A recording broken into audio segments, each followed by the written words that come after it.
What up, guys? Goblino with another video today. Just go ahead and get into it. This is for a magic Templar, ranged Templar build. We are a Breton, as always. It's my favorite race. You could go Dark Elf, you could go High Elf, you could go Argonian, you can go whatever the fuck you want. Actually, good point to mention, Khajiit would probably work very well for this as well. 28 magic, 36 health, 0 points into stamina. Running the Shadow Mundus, since this is more of a crit focused build, and I can tell you what, it absolutely fucking shreds. It's by far the hardest hitting Templar I've had in a long time, and it just absolutely nukes. Stage 3 Vamp, Jewels or Zogas for the food. Just run either one of those two because it's going to give you your best shit. Let's go ahead and hop right into the gear. For a monster set, we're running Tjalnar's Nightmare, 2 medium in pen. Preferable to have tri-stack glyphs on these, but you know, the stam is fine too. You could also go Balorgs as kind of an optional monster gear. I run both of these on this. Kind of just depends what application, like whatever I'm feeling. I might switch to Balorgs. You know, it really just kind of depends. If I have Tjalnar's on, you know, you could hit a little bit higher of a burst combo, but then again, like Balorgs is super nice for those outnumbered situations and whatnot. So you could run either one of these. I'd probably really only run either one of these. There's not really another monster set worth running. Trainee, heavy reinforced in the chest, the tri-stack glyph. For our first set piece, we're running Wretched Vitality. We are running in-pen pieces, medium, 3 of them. Boots, belt, and legs. Back bar, defending sword, and a sturdy shield.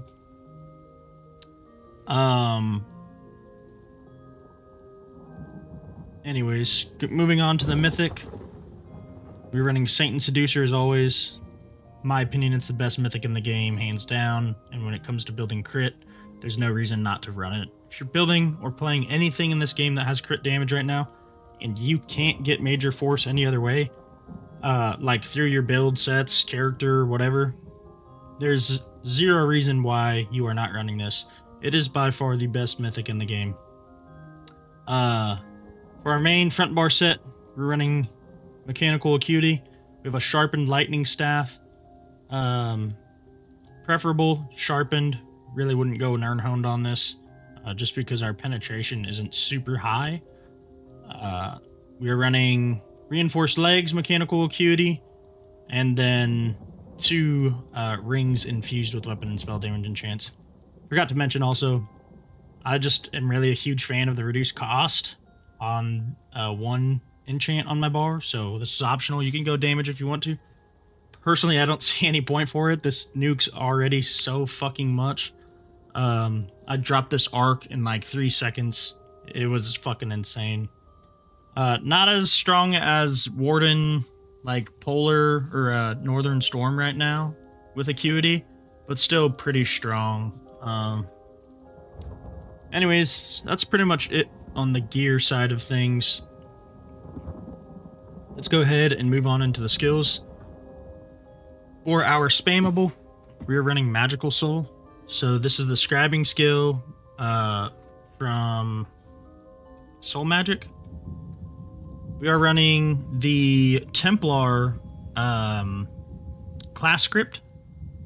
If Sacred Ground is active, you essentially gain 50% of 1320 armor and 150 weapon and spell damage. So what is that, like 225 weapon and spell damage and like 2100-ish armor.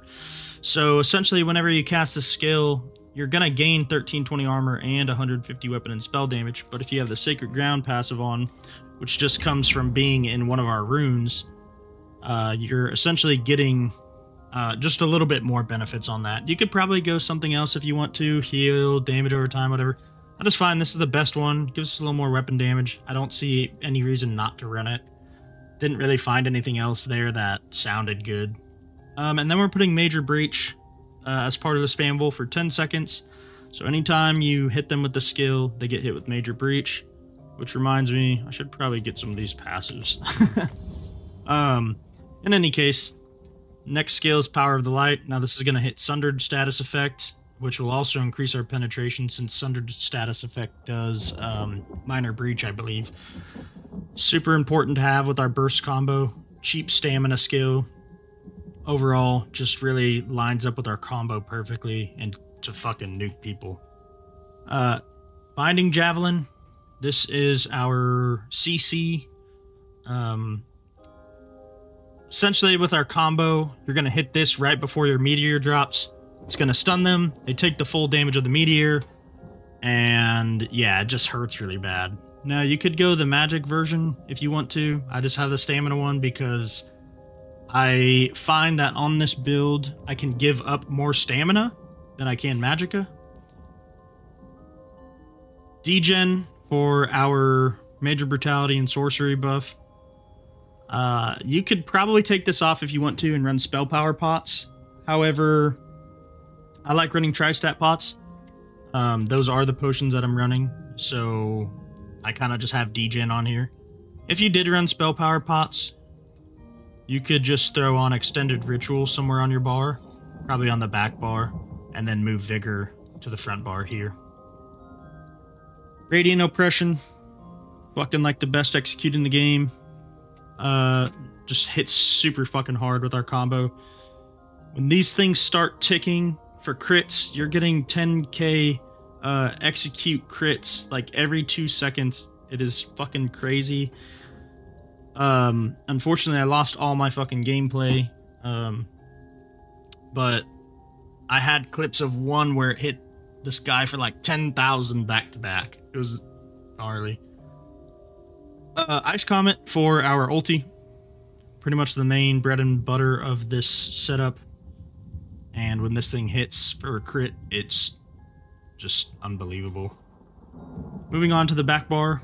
Race Against Time for snare immunity. Plus we gain 10% crit damage, which really helps us. I think all in all with this setup we can hit like 70% or 71% crit damage, which is crazy. Living Dark. Really nice heal for Templar. Honor the Dead. Resolving Vigor, as always. And Channeled Focus. Channeled Focus instead of Rune Focus for me, just because I want that extra magic recovery. But I think the stamina one gives you more healing. As far as the back bar goes, the only ulti that I'm running on this build or would consider running is Spell Wall.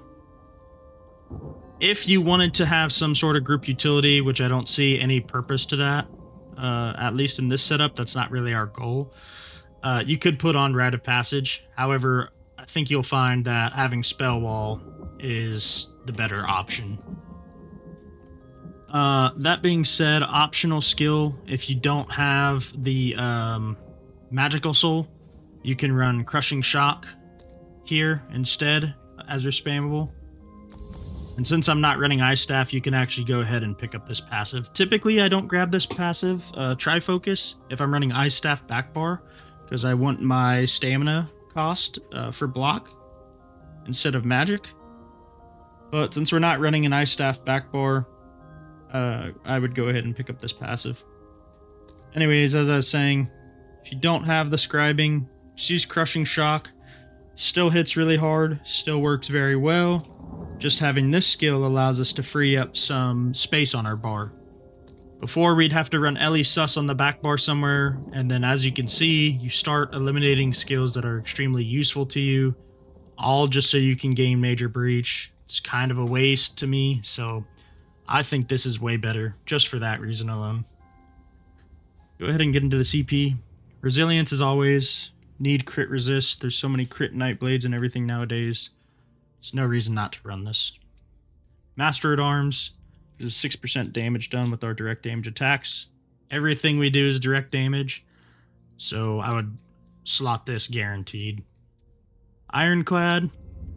Now I am running Ironclad, but you could swap this out for Duelist rebuff. I just like Ironclad. I mean, really, they're pretty much the same. It's just that this will also help protect you against some AoEs. Fighting Finesse. Crit damage, 8%. 100% need this on your bar. It's part of how we get our crit damage so high. Moving on to the red tree, sustained by suffering, survival instincts, pain's refuge, and celerity.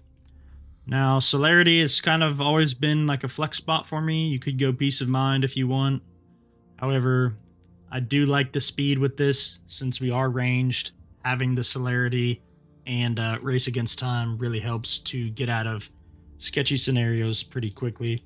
You can pop that and then a spell wall, and you're pretty much gone. You're fast as fuck, and you're taking like no damage. In any case, that's pretty much it. I'm sorry I don't have gameplay for this one. Unfortunately, I was talking to someone on the channel here, and I was going to do a teaser for this build, but unfortunately lost all my clips. As you can see, all I have is my Templar bombs, some Dead by Daylight, and I do actually want to show you guys a quick little rotation here really quick that I had pre-recorded. So essentially, one way I like to test my builds is to see, or their viability, is I like to see if I can get above a 30k parse on a dummy, specific dummy, this one. And what that helps me kind of see is, okay, how much burst am I working with? So, for example, the Crit Warden Northern Storm stuff right now, you're hitting about like 46 to like 50k parse when you have like everything is like prime conditions. With this build in particular, it's not as strong as that Warden build, but it does hit 36,000, which most of my builds that are very strong usually hit anywhere like 28 to 32. So in essence, this is just a quick rundown of the combo. We're going to buff up here, drop our stuff, start spamming Magical Soul. We're going to hit the Meteor, Javelin, and Execute. And as you can see, we hit 34,198 DPS. And we actually didn't even have Major Force up. So we're missing out on 20% damage there with Major Force, and you can see that we still hit a very high damage per second number for a PvP spec. I want to say that the highest one I did hit for this was about 36k, and I still don't think I had Major Force on. I think I had Major Courage. So there's still a lot left to be discovered on the DPS side of this. However, I wouldn't be surprised if it hit 40 or 41,000 with Major Force.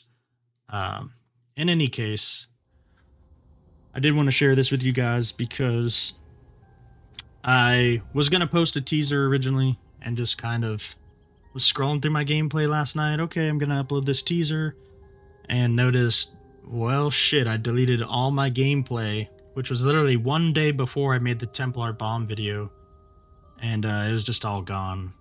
Main reason is I'm trying to record and post a lot of other different games, and I just need to get a bigger hard drive to store more video space, because as you can see, recording like what is it, 30 gigs, you can see how it eats up just tons of space.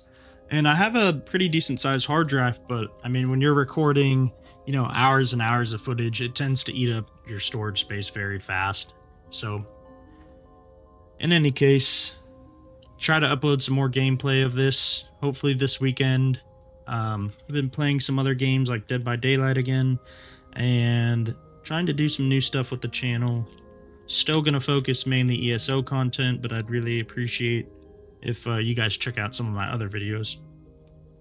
In any case, thanks for watching, and I will see you guys on the next one.